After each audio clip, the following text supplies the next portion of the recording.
Hello guys. तो आप सभी का स्वागत हम करते हैं अपने इस यूट्यूब चैनल में।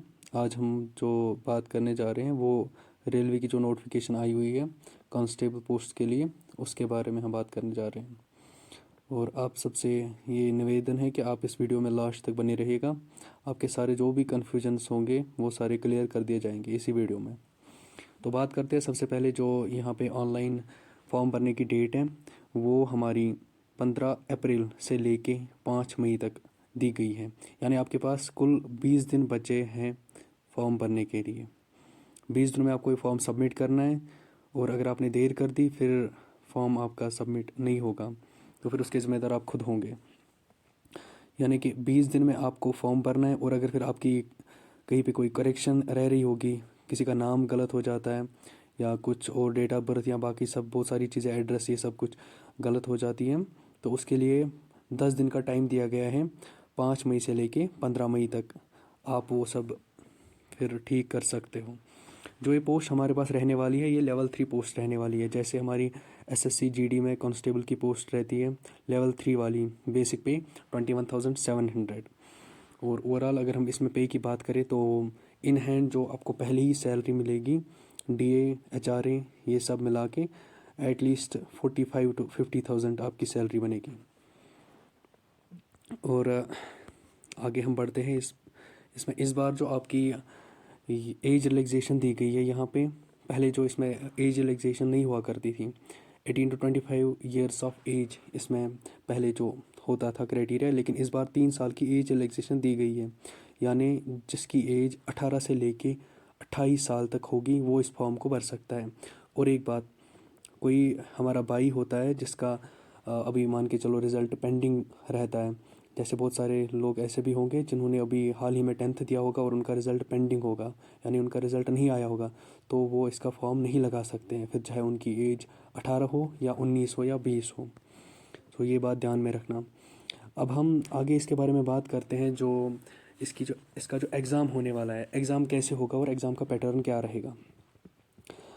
आप सबको पता ही है कि इसका जो एग्ज़ाम रहता है, सबसे पहले सीबीटी होता है। CBT means computer based test. Computer based test में आपका क्या होगा, आपके 120 क्वेश्चंस आएंगे, और 120 क्वेश्चंस के लिए आपके पास जो टाइम रहेगा वो 90 मिनट्स रहेगा। 90 मिनट्स 120 क्वेश्चंस। ठीक, दैट मीन्स 90 मिनट्स आपके पास कितना टाइम रहेगा, 90 मिनट्स। 90 मिनट्स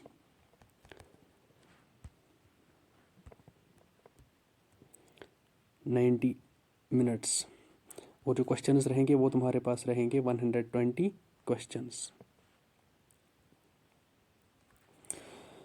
तो ओवरऑल ये सब क्लियर होने के बाद आपका होगा physical efficiency test. Physical efficiency test में आपका क्या होगा, जैसे आप अभी अगर कांस्टेबल पोस्ट के लिए फॉर्म भर रहे हो, तो उसके लिए आपको जो फिजिकल एफिशिएंसी टेस्ट होगा वो आपका होगा 1.6 किलोमीटर्स इन 5.5 मिनट्स, यानी 5.5 मिनट में आपको 1.6 किलोमीटर्स कंप्लीट करने होंगे। जबकि जो हमारे जो दूसरी वैकेंसी आई है इसी के साथ एसआई रेलवे में, तो उसकी जो फिजिकल एफिशिएंसी टेस्ट में आपको 1.6 किलोमीटर्स इन 6.5 मिनट्स, यानी 6.5 मिनट में आपको 1.6 किलोमीटर्स करना होगा। फिर उसके बाद हमारा आता है physical measurement test. Physical measurement test आपका मेजरमेंट लिया जाएगा, आपका चेस्ट, आपकी हाइट, ये सब मापी जाएगी, एंड उसके बाद आपकी डॉक्यूमेंट वेरिफिकेशन होगी। और आपको याद रखना है कि इसमें जो भी बंदे बुलाए जाएंगे, चाहे वो डॉक्यूमेंट वेरिफिकेशन के लिए, चाहे वो ये फिजिकल एफिशिएंसी टेस्ट के लिए हो या फिजिकल मेजरमेंट टेस्ट के लिए, 1:10 रेशो में बुलाया जाएगा। और अगर हम इसके एग्ज़ाम की बात करें तो इसमें भी नेगेटिव मार्किंग का प्रोविज़न है। Negative marking in the sense, आपकी जो नेगेटिव मार्किंग होगी 1:3। अगर आपका एक क्वेश्चन आपने सही किया और आपने एक क्वेश्चन गलत किया, तो उसमें 0.33 आपकी जो नेगेटिव रहेगी। ठीक है, तो इसका ध्यान रखना है आगे एग्ज़ाम के लिए। और जो इसमें हमारा जो सिलेबस रहने वाला है वो बिल्कुल आसान रहने वाला है। अगर हम रेलवे कांस्टेबल की बात करें और या रेलवे एसआई की बात करें, तो दोनों में जो हमारा सिलेबस है वो बिल्कुल सेम है, लेकिन इसमें जो फ़र्क रहेगी वो थोड़ा स्टैंडर्ड में फ़र्क रहेगी, क्योंकि ये 10th बेस्ड है और वो ग्रेजुएट लेवल की पोस्ट है, तो थोड़ा सा उसमें डिफ़िकल्टी लेवल कुछ ज़्यादा होगी, बाकी जो सारा सिलेबस है वो हमारा सेम ही रहने वाला है। और जो एज रिलैक्सेशन के बारे में मैंने आपको बता ही दिया था। अभी 18 to 25 जो नॉर्मल हुआ करती थी, अब जो नई यहाँ पे एज हमारी रहने वाली है वो यहाँ पे ये 18 to 28 ईयर्स हमारी रहने वाली हैं। और इसके बाद जो बाकी जो कम्युनिटीज़ जो SC ST या EWS उनको जो एज रिलैक्सेशन मिलती है, जैसे यहाँ पे SC ST को एज रिलैक्सेशन मिलती है 5 साल की, OBC को 3 साल की एज रिलैक्सेशन मिलती है, EWS को मिलती है 3 साल की age relaxation, OBC 6 years, SC ST 8 years. And for female candidates, इसमें फ़ीमेल्स के लिए भी वैकेंसी है, तो फीमेल्स की जो एज रिलैक्सेशन मिलती है ओपन मेरिट EWS की 2 साल, OBC की 5 साल, SC ST की 7 साल। तो डेट ऑफ बर्थ, अब जो डेट ऑफ बर्थ आपकी कैलकुलेट करनी होती है, ये सबसे बड़ा कन्फ्यूजन रहता है कि डेट ऑफ बर्थ कहाँ से कैलकुलेट करें। तो यहाँ पे हमें दिया गया है जो आपकी डेट ऑफ बर्थ है वो कहाँ से कहाँ तक होनी चाहिए। जो आपकी डेट ऑफ बर्थ है वो आपकी जो कैलकुलेट की जाएगी ओपन मेरिट वालों की, उनकी जो डेट ऑफ बर्थ है वो 2/7/1996 2/7/1996 1996 से लेके हर किसी की जो डेट ऑफ बर्थ है वो कहाँ तक कैलकुलेट की जाएगी, जो हमारी लास्ट लिमिट है। इससे आगे का बंदा जो होगा, जो जिसने इसके बाद जन्म लिया होगा, वो इस पोस्ट के लिए एलिजिबल नहीं है। 1/7/2006 मानो जो भी बंदा 1/7/2006 से पहले जिसने जन्म लिया है वो इस पोस्ट के लिए अप्लाई कर सकता है, लेकिन उसकी जो बाकी एलिजिबिलिटी जो क्राइटेरिया है वो भी उसको आप पहले उसको वो पूरा करना होगा। नाउ टॉकिंग टू दिस, हाँ इसमें अब ये फ़ी कितना रहने वाला है, फ़ी के बारे में हम बात करते हैं। जो इसमें ओपन मेरिट की जो बंदे होंगे उनका जो फ़ी रहने वाला है वो रहने वाला है यहाँ पे 500 रुपीज़। और जो बाकी SC schedule caste, ST schedule tribe, ex serviceman, female minorities या इकोनॉमिकली बैकवर्ड क्लासेस जो होते हैं उनकी जो फ़ी रहने वाली है 250। And further one more thing, इसमें ये बताया गया है कि अगर जब आप एग्ज़ाम दोगे, मान के चलो जो हमारे यहाँ ओपन मेरिट वाले बंदे हैं उन जिन्होंने 500 का फ़ी भरा हुआ है, वो जब जो ही वो CBT में अपीयर करेंगे तो जो 400 रुपीज़ है, 400 रुपीज़ वो उनके अकाउंट में वापस क्रेडिट किया जाएगा। कितना? 400 रुपीज़। मान के चलो आपका जो फॉर्म फ़ी है 500 रुपीज़, और CBT के बाद, CBT में अपीयर होने के बाद आपको 400 वापस मिलने वाले हैं। तो ओवरऑल अगर हम बात करें, ओवरऑल आपका कितना पैसा जाएगा, ओवरऑल आपका 100 रुपीज़ इसमें जाएगा। ठीक।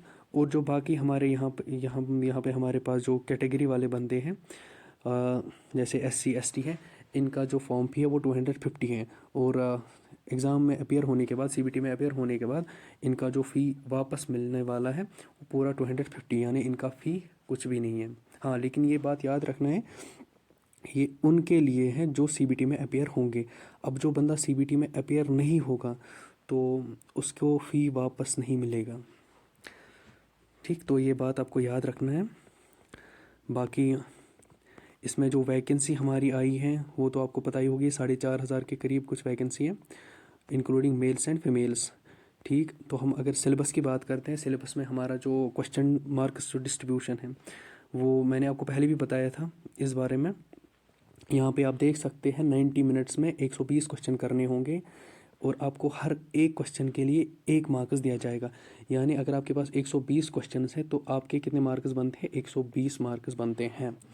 और अगर एक क्वेश्चन आपका गलत हो गया, नेगेटिव जो मार्किंग है वो है आपकी 1/3, दैट्स 0.33 समथिंग, इसके करीब आपकी जो नेगेटिव मार्किंग होगी। ठीक, तो और एक बात इसमें आपको याद रखना है कि minimum pass percentage for eligibility,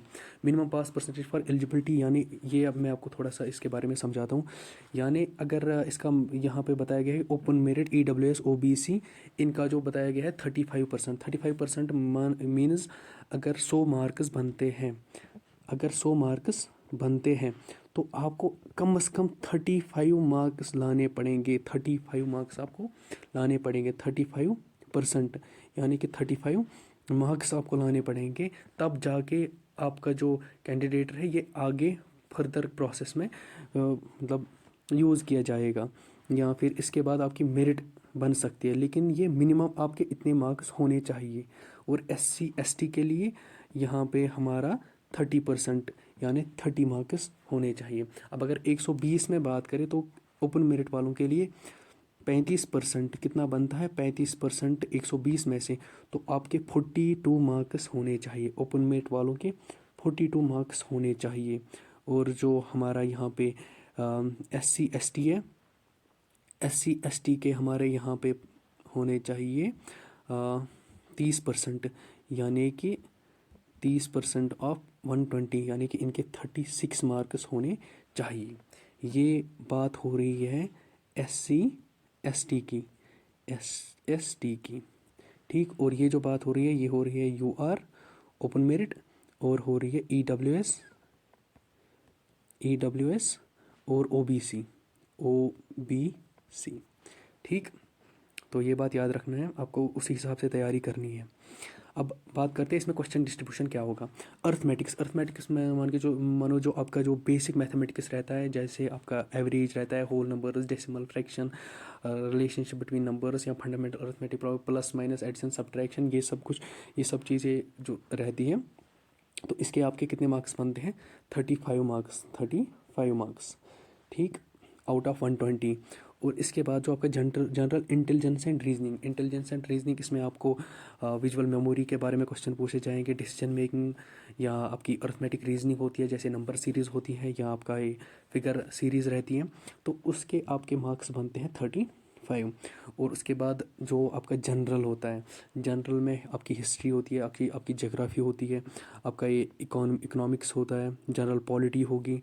general polity आपको उतनी डीप नहीं जानी है, बस जो जनरल होती है, जैसे हमारा ये राष्ट्रपति के बारे में आपको पढ़ना है, प्राइम मिनिस्टर के बारे में पढ़ना है, आपको ये लोकसभा के बारे में पढ़ना है, राज्यसभा के बारे में पढ़ना है, एंड सपोर्ट्स में आपको पढ़ना है कि अभी जैसे करंट में हमारे यहाँ पे IPL हुआ है, तो वुमेंस प्रीमियर लीग वो किसने जीता है, जो हमें WPL, तो अभी जो IPL चल रहा है सबसे ज़्यादा स्कोर किसने किया है, जैसे अभी सनराइजर्स हैदराबाद ने वो सबसे ज़्यादा स्कोर किया है, किसके खिलाफ़ किया है, पहले उन्होंने ये मुंबई इंडियंस के ख़िलाफ़ किया था, तो अभी फिर से ये RCB के ख़िलाफ़ किया है, जो सबसे बड़ा उन्होंने स्कोर। तो ये सब आपको पढ़ना है। वो जनरल साइंस, हाँ जनरल साइंस, इसमें आपको जनरल साइंस पे अच्छा खासा ध्यान देना होगा, और जनरल साइंस से आपके अच्छे खासे क्वेश्चन बनते हैं।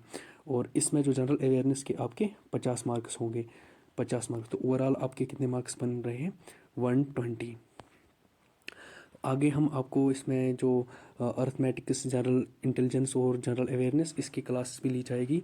आप आगे इस बारे में हमसे इन कांटेक्ट रह सकते हो, और आपको हम ये जो सारे arithmetics, general intelligence, general awareness, इन सब की क्लासेस में आपको कंटिन्यूसली देंगे एज़ पर सिलेबस, ठीक है। तो फिर आपकी जो प्रोसेस चलेगी, इसमें आपका, हाँ, फिज़िकल एफिशिएंसी टेस्ट, आपको मैंने बताया था कि आपका पहले PET होगा, फिज़िकल एफिशिएंसी टेस्ट, और या फिर फिज़िकल मेजरमेंट टेस्ट होगा।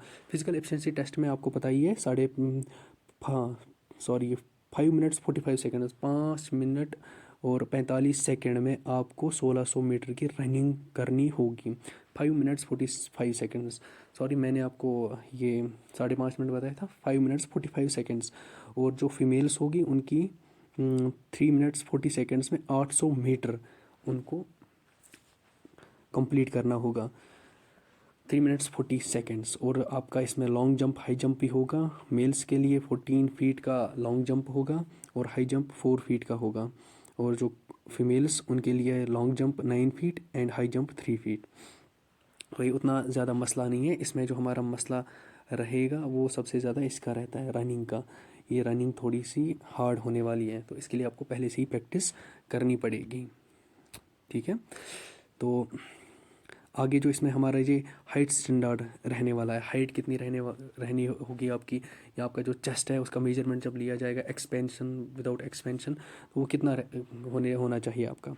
जो हमारे यहाँ पे ओपन मेरिट के बंदे हैं, उनका जो इसमें हाइट रहनी होगी वो 165 सेंटीमीटर, 165 सेंटीमीटर से लेके 157 सेंटीमीटर रहनी होगी। तो मिनिमम आपका ये 157 फॉर फीमेल्स, ये हमारा यहाँ पे है फीमेल्स के लिए। ओपन मेरिट में जो आपका मिनिमम जो ओपन मेरिट ये मेल की बात हो रही है, ये फीमेल की बात हो रही है, किनकी? Open merit, UR open merit की बात हो रही है। तो ओपन मेरिट में जो मेल का 165 सेंटीमीटर्स उनकी हाइट रहनी चाहिए और जो फीमेल्स हैं उनकी मिनिमम 157 हाइट रहनी चाहिए। Open merit EWS and OBC। और इसके बाद हम बात करते हैं SC में अगर हम बात करेंगे SC की, SC में क्या होगा? जो मेल्स हमारे होंगे उनकी 160 सेंटीमीटर मिनिमम और जो फीमेल्स होगी उनकी 152 मिनिमम हाइट होनी चाहिए, 152 सेंटीमीटर मिनिमम हाइट होनी चाहिए। और अगर हम इनकी जो यहाँ पे और एक कम्युनिटी हमारे पास है, घरवालीज, गोरखा, मराठास, डोगरा, ये जो सारे हैं कुमानोसिस and other category specified by government, जिनको गवर्नमेंट ने स्पेसिफाई किया होगा, उनका 163 मेल्स के लिए 163 सेंटीमीटर और फीमेल्स के लिए यहाँ पे 155 सेंटीमीटर, ये मिनिमम, कम से कम इतनी हाइट होनी चाहिए। फिर आप बाकी जो मैक्सिमम आप चाहे फिर 6 फुट हो, 10 फीट हो, उससे कोई मतलब नहीं है, लेकिन मिनिमम आपके पास हाइट इतनी होनी चाहिए जितनी यहाँ पे बताई गई है मिनिमम हाइट, ये मेल ये फीमेल के लिए। और आपका चेस्ट एक्सपेंशन, जैसे यहाँ पे मेल्स के बारे में बताया गया है, ओनली फॉर मेल, मतलब जो मेल होंगे, मर्द जो होंगे, उनका चेस्ट एक्सपेंशन कितना होना चाहिए? हाँ, ओपन मेरिट, EWS और OBC जो होगा उनका 80 मिनिमम होना चाहिए विदाउट एक्सपेंशन, मतलब आपकी जो सांस होगी वो बाहर होगी, ठीक। तो उसमें आपका जो मेजरमेंट लिया जाएगा कम से कम 80 होना चाहिए। फिर आपको बोलेंगे कि आप सांस लो अंदर, उसके बाद जो आपका चेस्ट है वो एक्सपेंड होके 85 सेंटीमीटर आना चाहिए। और वैसे ही SC ST के लिए है अनएक्सपेंडेड 76.2, एक्सपेंडेड 81.2। और ऐसे ही जो बाकी कम्युनिटीज़ हैं उनके लिए अनएक्सपेंडेड 80 और एक्सपेंडेड 85। तो इसका भी आपको ध्यान रखना है। मेनली आपको एग्ज़ाम जो इसमें सिलेबस रहने वाला है उसके बारे में ध्यान रखना है, और उसके बाद जो आपकी रनिंग होगी उसके बारे में आपको तैयारी उसकी तैयारी आपको पहले से ही करनी पड़ेगी। और बाकी इसमें फिर जब आपका सिलेक्शन होगा तो आपकी जो पे मैंने पहले ही बता दी कितनी रहने वाली है। बेसिक पे इसका जो रहने वाला है यहाँ हमारे पास 21,700, 21,700। और जो अभी हमारा सेंटर का DA चल रहा है वो चल रहा है हमारा 50%, कितना? 50%। तो उस हिसाब से हमारी जो DA बन रही है 10,850। और इसके ऊपर जो हमारा, मैं ऐसे ही रफली बता रहा हूँ, जो हमारा HRA मिलता है, हाउस रेंट अलाउंस, वो करीब 3500 मान के चलो। राशन मनी अलाउंस वो भी 3500। और इसके अलावा कौन कौन से अलाउंस? ट्रैवल अलाउंस वो भी 3000 के करीब। And transport allowance, DA on TPT, ये सब कुल मिला के बाकी सारे अदर अलाउंस जो हमारे पास रहते हैं वो सब मिला के आपको जो इन हैंड जो सैलरी होगी एट लीस्ट आपकी 40 से लेके 45 के तक रहने वाली है। तो अच्छा मौका है आपके पास, ये सब आपको जो मैंने बताया इस बात को आपको ध्यान में रखना है और आगे उसी हिसाब से मेहनत करनी है। और जो रेलवे की जो भर्ती है वो काफ़ी अच्छी है। रेलवे में एक बार जॉब लग जाए फिर आप क्या ही कहने हैं, घर वालों के हालात सब कुछ सुधर जाएंगे। एंड आप आगे इस सफ़र में हमारे साथ बने रहिएगा। हम आपको बाकी जो भी इसकी तैयारी करवानी हुई वो हम आपको तैयारी करवाएंगे, फिर चाहे वो अरिथमेटिक्स हो, रीजनिंग हो या आपका जनरल अवेयरनेस हो। सो मिलते हैं आपसे अगले वीडियो में ऐसे ही कोई इन्फॉर्मेटिव वीडियो में। और हाँ, इसका जो सिलेबस है वो हम स्टार्ट करने जा रहे हैं, वो हम आगे स्टार्ट करेंगे। तो आप चैनल पे अगर आप नए हो तो आप सब्सक्राइब कर लेना और जो बेल आइकन का बटन है उसको क्लिक कर देना ताकि आपको जो नोटिफिकेशन है वो मिल जाए जब हम पढ़ाई या जो आपका जो सिलेबस है उसको पढ़ाना स्टार्ट कर दें। ओके।